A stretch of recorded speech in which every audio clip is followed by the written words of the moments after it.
هذه ردود الأفعال بعد أن دك رياض محرز شباك تشيلسي مجددا بهدفين، هذه المرة في الكأس. شاهدوا قال هذا الشخص: ماذا فعلنا لمحرز؟ هل خطفنا عائلته؟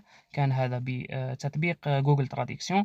ثم هذا الشخص أيضا علق على هدفي رياض محرز وقال: في المرة الأولى كانت لطيفة للغاية، وكان علي أن أفعل ذلك مرتين. يعني رياض محرز راه موالف على تشيلسي.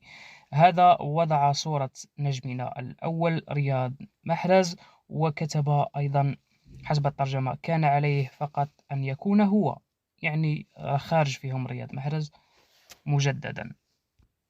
هذا علق أيضا ب again ووضع صورة جيطية، يعني أن رياض محرز يعود بهم إلى الأول.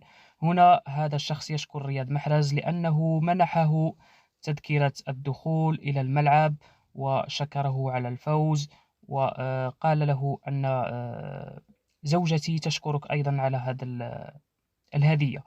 هنا هذه الصفحة التركية أيضا تشيد بهدف محرز وتقول أنه هدف رائع جدا، والعديد من التعليقات كذلك.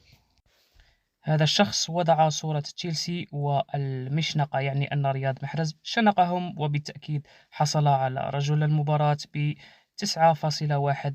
مبروك على ولدنا. سلام. سهلة، ما عليك إلا الاشتراك، ثم الضغط على الجرس ليصلك كل جديد، ثم